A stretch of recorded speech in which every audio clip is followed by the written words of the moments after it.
अस्सलाम वालेकुम नाज़रीन, मैं हूं जुल्करनैन ताहिर। पाकिस्तान तहरीक-ए-इंसाफ की ऑफिशियल वेबसाइट से पिछले दिनों आर्मी चीफ के हवाले से कुछ मवाद अपलोड हुआ जो कि क्रिटिकल ऑफ हिम था, आप ये कह लें ऑब्जेक्शनेबल भी था एज वेल। उसके बाद बड़ा ज़बरदस्त एक्शन स्टार्ट हुआ। पीटीआई की जो सोशल मीडिया टीम है उसके हवाले से उनके स्पोक्स पर्सन भी रऊफ हसन साहब ही गॉट अरेस्टेड और उनके साथ काफ़ी सारे और लोग भी हैं। ये क्यों हुआ? ऑफिशियल जो उनका पेज था, ना पीटीआई ने कहा कि ये हैक भी नहीं हुआ, और फिर ये मवाद कैसे अपलोड हुआ? कोई कॉन्स्पिरेसी इसमें थी, कोई विद इन द पीटीआई कोई मामला ऐसे चल रहे थे कि किसी एक ग्रुप ने जो मटेरियल है उसमें अपलोड कर दिया without the consent of its bosses. तो कोई अल्टीरियर मोटिव को अचीव करने के लिए कोई वेस्टर्न इंटरेस्ट था। तो काफ़ी ये जो मिस्ट्री है इस गेटिंग फर्दर डीपन्ड। तो हम इस पे बिल्कुल बात करेंगे और हमारे साथ जो एनालिस्ट जुड़े हैं उनसे इसके बारे में पूछेंगे कि हमें बताएं।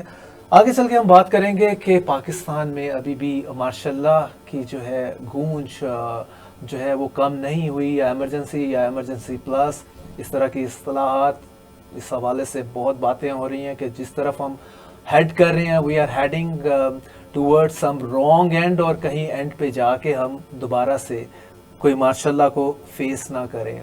आखिर में हम डिस्कस करेंगे इन डिटेल के जो जुडिशरी और एस्टेब्लिशमेंट का टिफ है, जो ये कह लें रैंगलिंग है, वो बढ़ती जा रही है और इसमें इवेंचुअली ये कहाँ पे जाके सेटल डाउन होगी। Senior journalist analyst Javed Farooqui साहब हमारे साथ हैं। फरूकी साहब, वेलकम टू द प्रोग्राम। जी बहुत शुक्रिया। फरूकी साहब, जहाँ से मैंने प्रोग्राम स्टार्ट किया, ये क्या कंट्रोवर्सी चल रही है जी इसमें? पीटीआई ऑफिशियल पेज के ऊपर किस तरह से आर्मी चीफ को लेके तनकीद कर सकती है? मतलब इसमें कोई इनसाइड कॉन्स्पिरेसी है कि कोई something somebody got out of mind? इस हवाले से आप कैसे रीड कर रहे हैं इसको? तो सब चीजें तो चल रही हैं इसी तरह से। आप हम देख रहे हैं कि जो खास तौर पर पीटीआई जी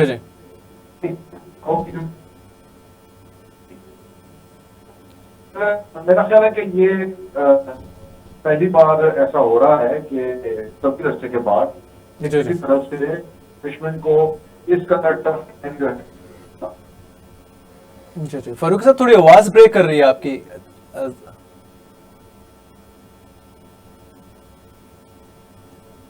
जी फारूकी साहब हमें बता रहे थे जो पीटीआई के ऑफिशियल पेज को लेके मामला चल रहे हैं जिस पे आर्मी चीफ पे तनकीद की गई, और जो प्राइम मिनिस्टर शहबाज शरीफ हैं उन्होंने भी कैबिनेट मीटिंग के बाद बड़ी क्लियर कट कहा कि जी कैसे मुमकिन है कि पीटीआई के ऑफिशियल पेजेस से अब तनकीद आएगी डायरेक्ट। जी फारूकी साहब आप साथ हैं? हेलो जी फारूकी साहब।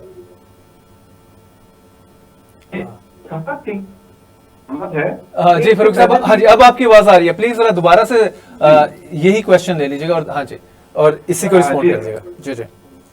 जी मैं ये जज कर रहा था कि ये इससे पहले भी पाकिस्तान के अंदर एस्टेब्लिशमेंट और पॉलिटिकल पार्टीज के अंदर तनाव जो है वो आता रहा है। पीपल्स पार्टी के साथ 80 की दहाई में और लेट 70s में जो शुरू 80 की दहाई में चलता रहा, फिर नवाज शरीफ और उनकी पार्टी के साथ भी चलता रहा।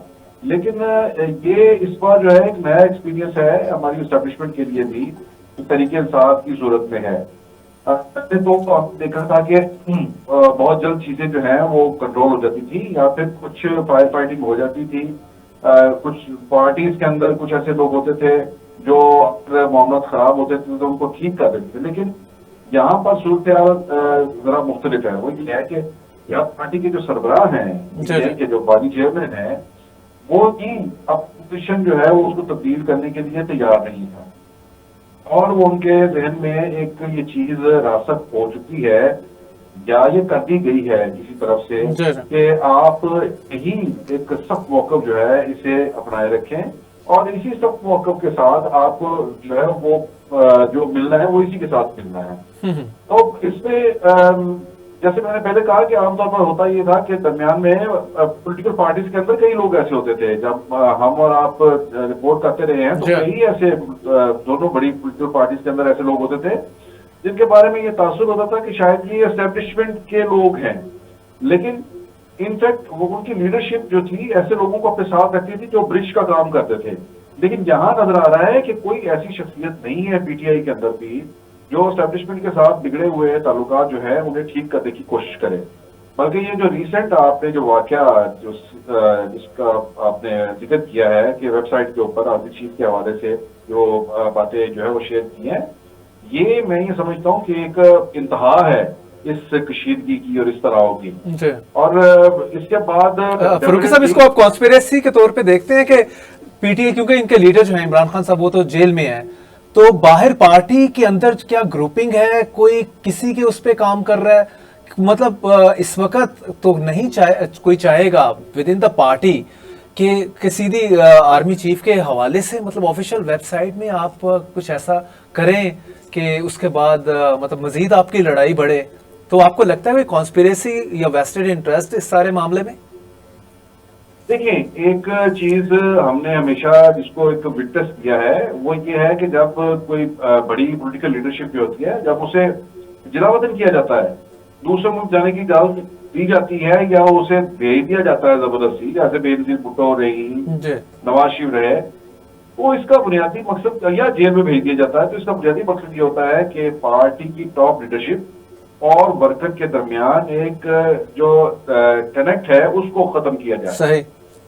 अच्छा, और इस दौरान बाउस्कात ऐसी बातें हुई जैसे आपने कहा कि ये पीटीआई के खिलाफ कोई कॉन्स्पिरेसी हो सकती है। मसलन माजी में ये हुआ कि 85 के इंतखाबात जो थे वो आपको याद होगा कि पीपल्स पार्टी ने उसका बाइकआउट किया था। लेकिन वो बात है, ये बेनजीर भुट्टो ने अपने इंटरव्यू में बताया कि उन्होंने बाइकआउट नहीं किया था इसका। वो नहीं बाइकआउट इसका, वो बाइकआउट जो था वो यहाँ पर पाकिस्तान के अंदर जो मौजूद लीडरशिप थी उस वक्त की, जिसपे जतोई साहब थे, जतोई साहब ने अपने तौर पर यहाँ पर अनाउंसमेंट कर दी। अच्छा, वो जो दौर था, किस दौर की हम बात करें ना, एक मैनुअल दौर था। उस वक्त तो टेलीफोन लाइन ही बड़ी मुश्किल से मिलती थी, मोबाइल फोन भी नहीं थे। जी तो बिल्कुल। ये एक कम्युनिकेशन गैप जो था उसने यहाँ पर काम किया, कहने का मतलब ये है। लेकिन यहाँ पर ये जो है बिलाशुबा अभी भी कम्युनिकेशन गैप तो मौजूद है जो टॉप लीडरशिप में और नीचे पार्टी के अंदर। लेकिन हम ये देखते हैं कि पार्टी के अंदर जब भी कोई पार्टी के जो हॉक्स हैं वो जब भी कोई ऐसा सख्त मौका इख्तियार करते हैं, कोई एस्टेब्लिशमेंट को के खिलाफ बड़ी सख्त बात करते हैं, तो वेरी नेक्स्ट डे या 2-4 दिन बाद कोर्ट के अंदर जब बानी पीटीआई पेश होते हैं तो वो उन सारी चीजों को ऑन कर लेते हैं जी। और उन्होंने कभी ऐसी चीजों को डिसोन नहीं किया। अब भी ये जो वेबसाइट वाला जो मामला है, इस पे अभी तक पीटीआई ने इसको डिसोन नहीं किया इन चीजों को, और ये भी नहीं कहा कि ये उनकी वेबसाइट अगर कहीं कोई हैक हो गई हो तो किसी ने ये अपलोड कर दी है चीजें। तो मैं ये समझता हूँ कि ये पीटीआई जो है वो शायद जो उसकी पॉलिसी है ये उनकी पॉलिसी ही हो कि जो एक आपने जो एक लाइन इख्तियार की है उसी को मजीद हैमर करें और उसी एक सख्त मौके के साथ आगे बढ़ें, तो इससे वो ज्यादा बेहतर बार्गेनिंग की पोजीशन हासिल कर सकते हैं। लेकिन फरूकी साहब, पीटीआई ने ये लर्न अभी तक क्यों नहीं किया कि लड़ाई में भी होता यही है कि आप एक स्टेप आगे जाते हैं समटाइम्स और 2 स्टेप पीछे आ जाते हैं, जैसे कहते हैं कि live for another day to fight वाला भी कंसेप्ट होता है इसमें। तो ये तो ऑल आउट जो वॉर में जाना है, अपेरेंटली तो लग रहा होता है कि आप बिल्कुल विन कर रहे हैं। लाइक फरवरी 8 का इलेक्शन देख लें, उसमें ठीक है पीटीआई ने एक तरह का स्वीप किया, गवर्नमेंट तो फिर नहीं उसे मिली, लड़ाई अभी भी जारी है और ये एक और स्टेप आगे हम चले गए लड़ाई के। तो इवेंचुअली अगर पीटीआई को रिलीफ नहीं मिलता, इमरान खान साहब जेल से बाहर नहीं आते और इनकी पार्टी इक़्तिदार में नहीं आती, तो मुझे विजडम बताएं कहाँ लाई कर रही है? नहीं, वैसे तो मैं आपको बात बताऊं, वैसे तो ये कोई ऐसा वक्त नहीं गुजरा, कोई इतना लंबा अरसा नहीं गुजरा। जुमा 8 दिन हुए हैं उन्हें अपोजिशन बेंचों पर बैठे हुए, ठीक है, और अपोजिशन की सख्तियां जो हैं वो बर्दाश्त करते हुए। तो एक कदम आगे के बाद पीछे, मेरा तो ख्याल है कि अभी तो उन्होंने कुछ भी नहीं देखा माजी में जो अपोजिशन पार्टीज के साथ कर रहा है। मेरे स्पेशली पीपल्स पार्टी नहीं है कि वही सब कुछ होना चाहिए इनके साथ। वो कोई आइडियल बात नहीं है।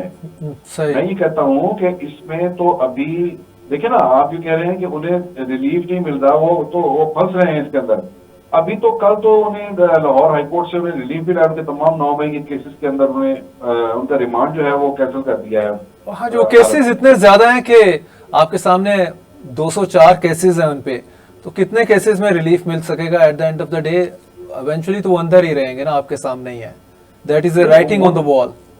और वो ठीक है, बिल्कुल ऐसे ही नजर आ रहा है। लेकिन मैं जो बात जो कह रहा हूँ कि मुमकिन है कि जो बानी पीटीआई है उन्होंने जो प्रोजेक्ट किया हो अपने आइंदा पॉलिटिक्स को, उसमें अभी पीछे कदम लेकर आने का अभी टाइम ना आया हो। और बल्कि मेरा यकीन है कि उनकी जो उनका जो प्रोजेक्ट है, उन्होंने जो प्रोजेक्ट किया है अपनी स्ट्रेटजी को, उसके अंदर अभी अभी भी पेशकदमी ही है, अभी वो आगे ही बढ़ेंगे। और मुझे तो ऐसे लग रहा है कि जैसे इस पॉलिसी के अंदर जो है वो उन्हें कुछ ना कुछ मिल रहा है। देखिए, पॉपुलैरिटी मिल रही है उन्हें, उनका वोट बैंक जो है वो बढ़ रहा है। तो जिस दिन वो पीछे हटेंगे, ये उनका ये यकीन है, उनका ये ख्याल है, बल्कि यकीन है कि जिस दिन वो पीछे हटेंगे, कॉम्प्रोमाइज करेंगे, 1% भी कॉम्प्रोमाइज करेंगे, तो ये सब कुछ जो है वो धड़ाम से नीचे गिर जाएगा और पॉपुलैरिटी का जो मीनारा जिसके ऊपर चढ़े हुए हैं उससे नीचे आ जाएगा। फारूक साहब, कहीं अक्टूबर और नवंबर का इंतजार तो नहीं हो रहा? अक्टूबर तक आपके chief justice of Pakistan Qazi Faez Isa retire हो रहे हैं और उनकी जगह पे मंसूर अली शाह साहब आ रहे हैं, और नवंबर में ट्रंप वर्सेस कमला हैरिस हैं। तो ट्रंप अगर आते हैं तो मतलब एक इम्प्रेशन है पीटीआई के रैंक्स में कि शायद वो उनको रिलीफ दिलवा सकें। और सिमिलरली काजी फैज ईसा साहब वो समझते हैं कि वो टोटली एंटी पीटीआई हैं, उनके जाने से भी उनको काफ़ी रिलीफ मिलने के चांसेस हैं। तो अक्टूबर नवंबर काफ़ी इम्पोर्टेंट समझे जा रहे हैं सारे तनाजुर में। आप कैसे देखते हैं इसको? देखिए, डेफिनेटली वो पीटीआई की जो फॉरेन फ्रंट के ऊपर जो जितनी वर्किंग है वो तो सबने देखी है।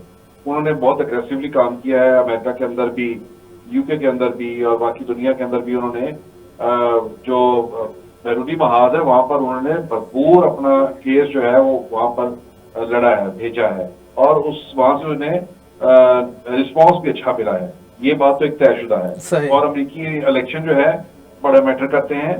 तो ये ऐसे खामख्याली है लोगों की कि जनाब अमेरिकी इलेक्शन से या अमेरिका पाकिस्तान में क्या कर सकता है, सही, वो बहुत ज्यादा बड़े बड़े असरात होते हैं अमेरिकी सियासत के पाकिस्तानी सियासत के ऊपर। तो उसके डेफिनेटली उसके भी असरात होंगे।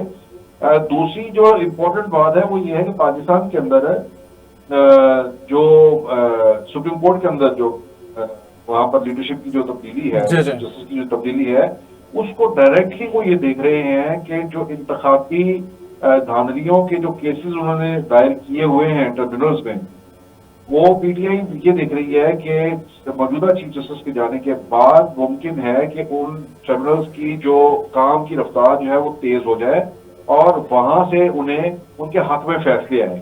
सही। तो ये एक वो समझ रहे हैं कि एक बड़े सॉफ्ट अंदाज से वो एक तब्दीली लाने की पोजीशन में बन जाएंगे। अगर 15-20 हल्कों के फैसले भी अगर उनके हक में आ जाते हैं, जो कि उनका ख्याल है कि इतने बड़े आ जाएंगे 15-20-30, वो तो इससे भी ज्यादा कहते हैं। अगर देखें ना, अभी आप इस सिनेरियो मौजूदा सिनेरियो को ही देखें, इसमें अगर 15 सीटों के भी फैसले अगर उनके हक पे आ जाए तो क्या इक्वेशन क्या बन जाती है? जी, 30 का इम्पैक्ट आता है। 15 उनसे निकली, 15 इधर ऐड हो गई, 15 इधर ऐड हो गई, 30 का इम्पैक्ट। बिल्कुल तभी करके मेरा ख्याल चेंज हो जाती है। असद कैसर ने इसी तनाजुर में मेरा ख्याल बात की थी कि कैसर ने इसी तनाजुर में बात की दिसंबर में हम बनाने में कामयाब हो जाएंगे। बिल्कुल, वहां पर ये चीजें जो है बहुत कैलकुलेट करके चल रहे हैं, ये तमाम चीजें जो है ना इनको। तो यही चीजें हैं जो मैंने पहले कहा था कि कुछ उन्हें नजर आ रहा है। तो इसलिए वो अभी वो जल्दबाजी में कहीं बैठ नहीं रहे, किसी के साथ मुज़ाकरात नहीं कर रहे। उनका ये ख्याल है कि इसी पेस को बरकरार रखा जाए, इसी पॉलिसी के साथ आगे बढ़ा जाए। और तो 4-6 महीने गुजरने में कोई वक्त नहीं लगता। सही। और फरूकी साहब, बस आखिर पे आप बता दीजिएगा इसमें मुझे कि जो बात की कि माशाल्लाह के चांसेस या इमरजेंसी के आपको नजर आ रहे हैं जिस तरफ कन्फ्रंटेशन बढ़ रही है? सर, मेरी अपनी जाती राय में तो मैं तो ये समझता हूँ कि बहुत ही मुश्किल है पाकिस्तान के अंदर अभी जो है ना वो माशाल्लाह वगैरह की बात करना। बिकॉज ऑफ इकोनॉमिक रेफरेंस से बात कर रहे हैं आप? नहीं, दो तीन बातें। एक तो इकोनॉमिक क्राइसिस भी है, लेकिन वो इकोनॉमिक कंडीशंस जो है वो तो मेरा ख्याल है कि अगले महीने तक कुछ बेहतर हो जाएंगी। वो तो आपके IMF का अगर एग्रीमेंट हो जाता है तो अगले 3 साल के लिए तो आपकी जेब में पैसे आ जाएंगे। लेकिन मैं इसके अलावा अदर वाइज मैं देखता हूँ कि पॉलिटिकली हमारे एस्टेब्लिशमेंट के पास इस वक्त वो पॉलिटिकल सपोर्ट मौजूद नहीं है जो इससे पहले जो मार्शल लॉ लगते थे तो उस वक्त मुतबादल जो भी किसी हुकूमत को जब वो रुखसत करते थे तो उन्हें वेलकम कहने वाले लोग जिस तरह से मौजूद होते थे हमारी सियासत के अंदर, इस वक्त शायद ऐसे लोगों की कमी है उनके यहाँ जो उन्हें वेलकम कर सके, जो उन्हें एक सियासी कंधा जो है वो फ्राहम कर सके, सपोर्ट फ्राहम कर सके। तो मुझे ये एक मेरा जाती एक ख्याल है कि इस वक्त वो सियासी तौर पर इतने सूदमंद उनके लिए हालात नहीं है कि वो माशाल्लाह की सूदमंद। तो फारूकी साहब इसमें फिर every now and then these days हम क्यों इस मार्शल और इमरजेंसी की बातें क्यों ज्यादा इतनी चल रही हैं स्पेकुलेशन के कॉन्टेक्स्ट में? तो जुल्फिकार साहब ये बात तो कभी बंद हुई ही नहीं, कभी भी नहीं बंद हुई। आप मुझे बताएं पिछले सालों में कोई एक साल उठाकर देख ले जिस साल माशाल्लाह का जो है वो जिक्र ना हुआ हो। जी जी, अतर मिनल्ला साहब ने हाँ जी न्यूयॉर्क में भी बात करते हुए कहा कि हमने रात को अदालत इसलिए लगाई क्योंकि एक इम्प्रेशन बन रहा था कि मार्शल लगने वाला है, तो vote of confidence Imran Khan के खिलाफ जो आया था उसके खान साहब मान नहीं रहे थे, तो फिर अदालत लगाई और कहा जी कि आप करवाएं वोट ऑफ कॉन्फिडेंस की गिनती करवाएं। तो बिल्कुल जो आपने कहा बिल्कुल ये सही है कि हर दौर में ही ये चीज मार्केट में रही है। जी जी बिल्कुल हर तौर पे नहीं है। और एक तो मैंने सियासी तौर पर कहा कि उनके पास स्पेस नहीं है इतना। दूसरा देखें ये सबसे बड़ी बात जो है आपकी जुडिशरी वहां पर जो माहौल बना हुआ है, ये हालात मुझे बिल्कुल इसके लिए साजगार नजर नहीं आते कि कोई इस किस्म की कोई एफर्ट जो है किसी तरफ से की जाए और वो सस्टेनेबल भी हो। बहुत बहुत शुक्रिया फारूकी साहब आपका हमें ज्वाइन करने का, थैंक यू वेरी मच। नाज़रीन यहाँ एक ब्रेक लेते हैं फिर दोबारा ज्वाइन करते हैं। Welcome back. अभी लेटेस्ट ट्वीट किया है अलीमा खान ने, सिस्टर ऑफ इमरान खान। वो कहती हैं जी कि respect the will of the people and don't pit the armed forces against them. ठीक है जी, उसमें जो है इम्प्रेशन यही है कि जो पहले पीटीआई का ऑफिशियल स्टांस था कि जो लड़ाई चल रही है इसमें पीएमएल नून चाह रही है कि फर्दर लड़ाई हो पीटीआई की आर्म फोर्सेस से। अलीमा खान ने भी रिक्वेस्ट किया है कि आर्म फोर्सेस से लड़ाई जो है वो ख़त्म की जाए, उनके अगेंस्ट जो है लोगों को लड़वाने वाला सिलसिला बंद किया जाए। हमारे साथ हमें ज्वाइन किया है senior journalist analyst Nazim Malik साहब ने। नाज़िम साहब वेलकम टू द प्रोग्राम। जी थैंक यू। नाज़िम, जैसे हमने अलीमा खान का लेटेस्ट ट्वीट पढ़ा, आपने भी सुना है, और बताइएगा कि क्या क्या ये चल रहा है। कुछ सॉफ्ट किस्म की जो है स्टांस है वो पीटीआई लीडरशिप की तरफ से टुवर्ड्स द आर्म फोर्सेस कह लें, टुवर्ड्स द एस्टेब्लिशमेंट कह लें, वो कुछ हमें देखने को मिल रहा है, तो इस पे बताएं जरा। आप देखें कि काफी अर्से से कोशिशें हो रही थी कि बानी पीटीआई के साथ कोई रब्ता किया जाए, कोई बातचीत की जाए। इस सिलसिले में जराये के मुताबिक कह सकते हैं हम कि डेरा जेल में भी कुछ मुलाकातें हुई थी और ये सिलसिला जारी था। और कल एकदम जो बानी पीटीआई ने ये जो क्लेम किया है कि मैंने एहतजाज की कॉल दी थी लेकिन मैंने वायलेंस की कॉल नहीं दी थी, ये एक बहुत अहम एक भूचाल जैसा एक बयान था जो बानी पीटीआई की तरफ से आया, क्योंकि शुरू से यही कहा जा रहा था लेकिन बानी पीटीआई इससे इनकारी थे। एकदम ऐसा बयान आ जाना, तो उसके बाद तो 20 के करीब प्रेस कॉन्फ्रेंसेस कर ली पीएमएल नून की लीडरशिप ने कि जी जुडिशरी के पास अब ग्राउंड मौजूद है टू पनिश इमरान खान। हाँ, तो ये तो उनको बेनिफिट कर गया पीएमएल नून को या गवर्नमेंट को। वो बात ये है, उन्होंने साथ ये भी कहा कि मैंने एक वायलेंस करने का नहीं कहा था, एहतजाज करने का था। उसके बाद सुमान अकरम राजा ने इस बात को एलैबोरेट किया है कि इमरान खान के बयान का क्या मतलब था। अब जब ये मिस्टर गोहर दीगर मुलाकात करके आए, जेल से बाहर आके उन्होंने मीडिया से गुफ्तगू की जिसमें उन्होंने कहा कि चेयरमैन पीटीआई का पैगाम है कि जो हुकूमती टोला है वो पीटीआई और पाक फौज के दरमियान एस्टैब्लिशमेंट को आपस में लड़ाने की कोशिश कर रहा है, ज्यादा इससे बचना चाहिए। ये भी बड़ा हैरान कन ऊपर तले दो ऐसे बयान इसमें पीटीआई की तरफ से है। जी, अलीमा खान का अभी जो ट्वीट है मैंने आपको पढ़ के बताया वो भी यही है। बिल्कुल, ये भी उसी के तनाज़ुर में किया है। अब मेरा ख्याल है कि कुछ ना कुछ पर्दे के पीछे चल रहा है। ये टेंशन और जितनी हीट हुई थी, मेरा ख्याल है ये नीचे आएगी। आपको याद होगा कि अमेरिकन कांग्रेस में एक रादर पास हुई, उसका पिटिशन, उसमें भी इस तरह का एक मीटिंग इजलास हुआ और पाकिस्तान में अमेरिका का सफीर डोनाल्ड ब्लूम जो है वो बाज़ाब्ता तौर पर हुकूमत पाकिस्तान को दरख्वास्त कर चुके हैं कि मैंने चेयरमैन पीटीआई से मुलाकात करनी है जेल में। ये वो सारे तनाज़ुर हैं जिसके अंदर ये बर्फ पिघलती हुई नजर आ रही है, क्योंकि पाकिस्तान की एस्टेब्लिशमेंट और हुकूमतों को मैंने नहीं रखती। हम अमेरिका के बगैर नहीं दुनिया में चल सकते। हम तो एक एक पाई के मोहताज हैं IMF के, और अगर अमेरिका कहता है कि ऐसा करना है तो फिर जारी बात है उसको वैसा करना पड़ेगा। उनको सबसे बड़ी जो इस टाइम तशवीश है अमेरिका को, वो बानी पीटीआई की जेल में जान को ये वो तहफ़्फ़ुज़ात रखते हैं, और जो जारी तौर पर बात है। और इसके अलावा ये है कि शायद आप क्योंकि अमेरिका के अंदर भी एक क़यादत की तब्दीली होने वाली है, और उसके तनाज़ुर में भी वो जो अमेरिकन एस्टेब्लिशमेंट है वो भी अगले इंतज़ाम करने लगी हुई है, क्योंकि डोनाल्ड ट्रंप ये अपने मुंह से कह चुके हुए हैं कि मैं इक़्तिदार में आया तो मैं इमरान खान का केस भी देखूंगा।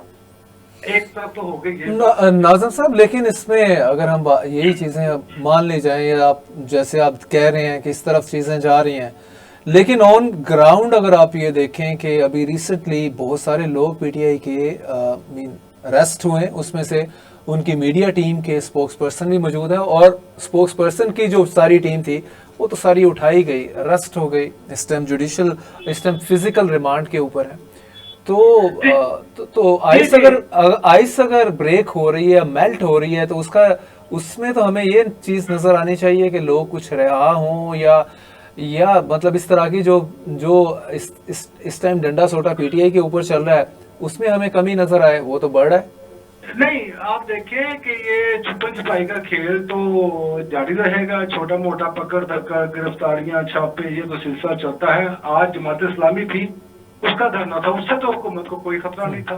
वो तो दहशतगर्द नहीं है।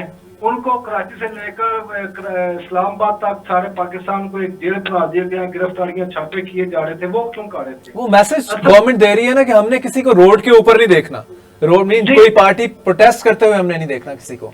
अब असल में बात यह है कि जब ये बातें सरेआम होनी शुरू हो जाए हुकूमत के हलकों में भी, जिसका आगाज ख्वाजा आसफ ने किया था कि अक्टूबर में हमारी हुकूमत खत्म हो सकती है, अब ये बात सरेआम होने लगी है कि अगस्त का महीना, सितंबर का महीना, अक्टूबर का महीना, तो जो हुकूमत है उसकी रीट तो है नहीं है। आप देखें कि जिस तरह महंगाई ने जो हाल कर दिया है, उसके अलावा लॉ एंड ऑर्डर का उसका सोल्यूशन तो इमरान खान के पास भी नहीं है। जो महंगाई हो गई आपके सामने ही है, अब उसका हल किसी के पास नहीं है। असल में मामला ये है कि मुल्क में दहशतगर्दी ने एकदम फिर सर उठा लिया है, और केपी इससे ज्यादा मुतासर है। इस सिचुएशन में और इस निज़ाम में इमरान खान के अलावा कोई हल नहीं है। इस निज़ाम को दुरुस्त सिमत ले जाने के लिए, मुल्क से टेंशन खत्म करने के लिए, सियासत में इसका काम खत्म करने के लिए, हर सूरत में एस्टेब्लिशमेंट हो या कोई भी हो, उनको चेयरमैन पीटीआई के साथ, बानी पीटीआई के साथ बात करनी पड़ेगी। और मेरा ख्याल शायद इसका सिलसिला शुरू हो गया है और आने वाले दिनों में इसके नतायज आएंगे।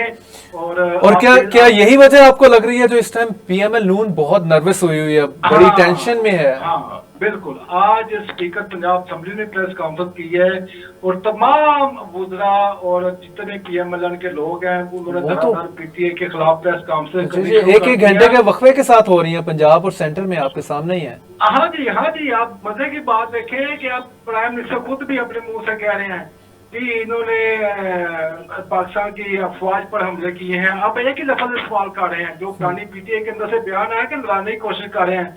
अब सारी मुस्लिम लीग नून जो है ना, वो यही बयान बना रही है कि ये दहशतगर्द हैं, इन्होंने तनसीबात पर हमले किए, ये किया, वो किया। अब वही एक सूरत हाल है। इससे अब लगता है कि इनकी दुम पर पाँव आ गया है। इनको भी महसूस हो रहा है कि अब हमारे पास टाइम ज्यादा नहीं है। वो इस गेम को, इस जंग को जो लगी हुई है मुल्क के अंदर, इसको जितना उछाला जाए, इसमें जितनी आग डाली जाए, उसमें उतना ही मुस्लिम लीग नून का फायदा होगा। जितना सियासत में इस्तेकाम होगा उसमें ये असल में बात यह है कि मुस्लिम लीग नून जो है ना इस वक्त, वो चाह रही है कि हम जो आर्मी चीफ या एस्टेब्लिशमेंट पर जो दबाव बनाया हुआ था ना कि हम ना हो गए तो इमरान खान वापस आ जाएगा और इमरान खान वापस आके इसको सक्सेस करेगा। मेरा ख्याल है ये आप बयानिया जो ना पिट किया है और एस्टेब्लिशमेंट को शायद आप मुस्लिम लीग नून की हुकूमत की उतनी जरूरत नहीं रही जितना कि जिस प्रोजेक्ट के तहत इनको लाया गया था। इनके बस में सियासी हालात नहीं आ सके, इन्होंने आके उलट उसको और आग दिखाई है। माशियत जो की है वो इनसे संभाली नहीं जा सकी और जितने इंटरनेशनल मादे हैं वो सिर्फ एस्टेब्लिशमेंट को खुद करने पा रहे हैं। ना सर, लास्ट क्वेश्चन लीजिएगा और इसका शॉर्ट सा आंसर दीजिएगा। आपको लगता है कि आने वाले दिनों में May 9 के जो लोग हैं या सस्पेक्ट हैं, जो एक्यूज्ड हैं, उनको कोई आम माफी मिलने का चांस? देखें, ये सारी चीजें होंगी ग्रेजुअली, अभी इतनी जल्दी हाथों पे जो है ना वो सरसों नहीं जमाई जा सकेगी, इसको एक वक्त लगेगा। अगर मुफाहमत की तरफ बात जा रही है तो एक दूसरे पर इत्मीनान करते हुए भी जारी बात है कि थोड़ा सा टाइम लगेगा। मुफाहमत कराने वाला भी कोई बीच में होगा ना, कुछ डायरेक्ट तो मुफाहमत नहीं हो रही ना, आप दोनों फ्री तो नहीं बैठते। इसका मतलब है कि दरमियान में कुछ है, जो गारंटर है, जो जमानती है, वो चीजें लेकर आगे बढ़ रहे हैं और वक्त के साथ साथ ये ठंडी होगी। आप अगर आप देखते हैं थोड़े दिनों तक बड़े अहम केसेस सुप्रीम कोर्ट में लगने वाले हैं और खास करके जो इलेक्शन ट्रिब्यूनल के केसेस हैं जिनमें फॉर्म 47 की बहुत धूम है जी। जी हाँ जी, बताएं। जो फॉर्म 45, 47 खुलने वाले हैं, इनमें अगर एक तो मर्कजी शख्सियत इसमें अगर पहले आ गई तो आप समझ लें कि कहानी खत्म है। और फॉर्म 47 का मरकजी शख्सियत की तरफ आपका जो इशारा है वो नवाज शरीफ साहब तो नहीं है फ्रॉम लाहौर? बिल्कुल सारे उसी तरफ है। और मैं आपको जो मजे की बात बताना चाह रहा हूँ कि पिछले 2-2.5 महीने से सदर जरदारी और मियां नवाज शरीफ के दरमियान राब्ता कट ऑफ हो गया हुआ है और सदर जरदारी बड़े तरीके से अपना हाथ इनसे बचा रहे हैं। वो पीटीआई पर बंदी के लिए भी इनके साथ नहीं आए और पीपल पार्टी का बयानिया है कि जो हम मखसूस नशिस्तों का फैसले के लिए गए हैं, ये पीटीआई को हम रेस्क्यू करने के लिए जा रहे हैं। ये बड़ी मैंने हेल्थ बयान, जब उनसे पूछा गया कि ये आपने तो इसको चैलेंज किया है पीटीआई खिलाफ, वो कहते हैं वक्त आने से आपको पता चल जाएगा कि हम पीटीआई की सपोर्ट में है। पीपल पार्टी के अंदर एक बड़ी फजा बन चुकी हुई है कि हम मुस्लिम लीग नून के साथ नहीं चल सकते, हालात बड़ी खराबी हो गई है और लोग जो पीपल्स पार्टी को भी मतून कर रहे हैं नून लीग के साथ, इसलिए पीपल पार्टी अब इस गेम से बाहर होनी चाहती है। इसलिए उन्होंने थोड़ी देर के लिए ना मुजाफरतें ली, ना हुकूमत में शामिल हुए। और मरियम नवाज ने आप देखें कि चंद दिन पहले पार्लियामानी सेक्रेटरीज का तकर्र किया है। उन्होंने पंजाब के 10 डिवीजन में 210 अस्पतालों के लिए हेल्थ मॉनिटरिंग कमेटियां कायम की हैं।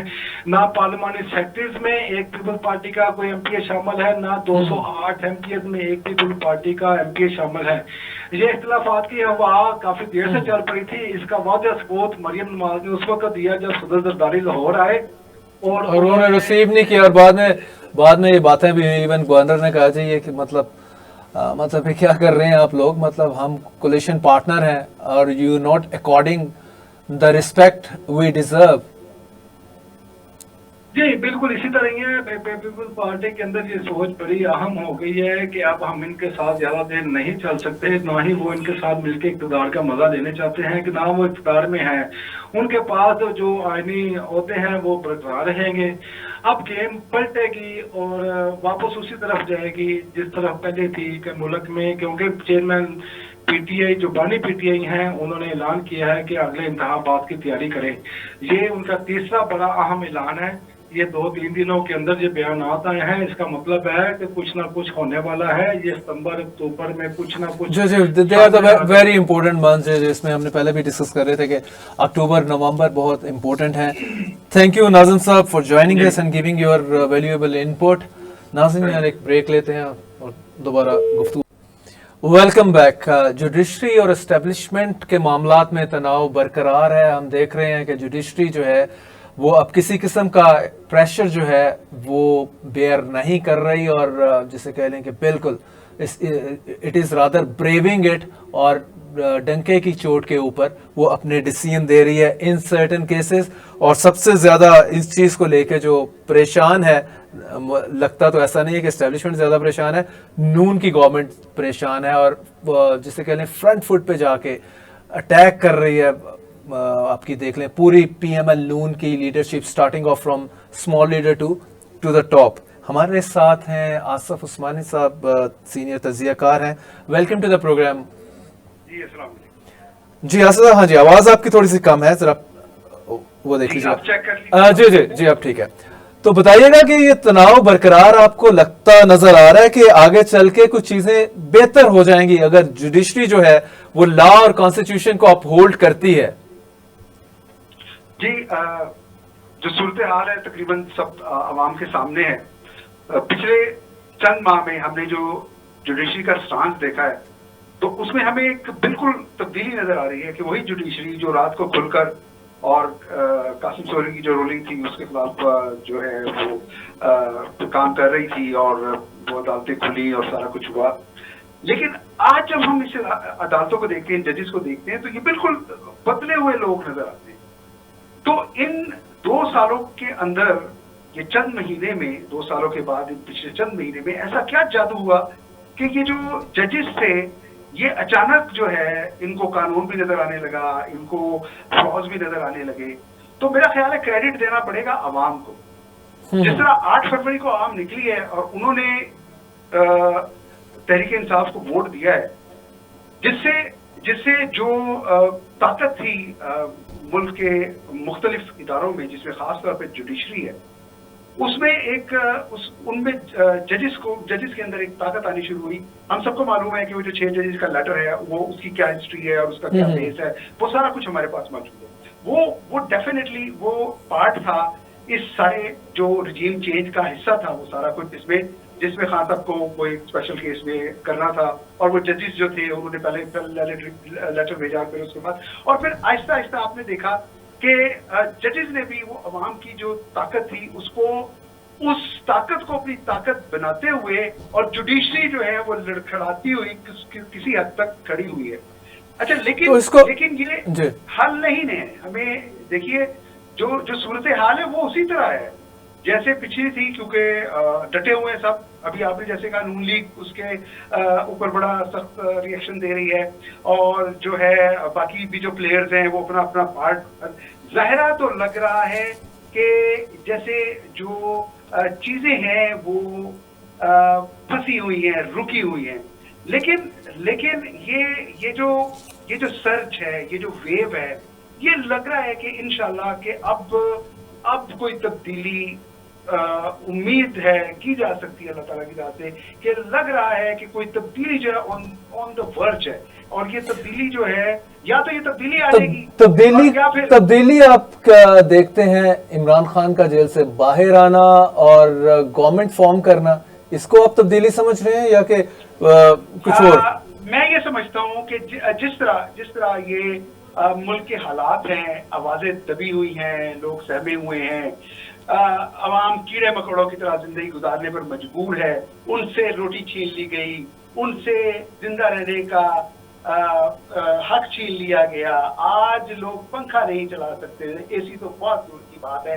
क्या मजदूर, क्या मुलाजमत पेशा, इवन आप देखिए फनकार तरफ रहे हैं, एक आप नाम लें, हर फनकार आकर दुहाइयां दे रहा है कि भाई हम लोग कैसे ये बिल्स दें। यानी आपका कौन है भाई, ये प्लानिंग मेकर कौन है, कौन ये आपको देता है कि भाई सारा बोझ अवाम के ऊपर डाल दो।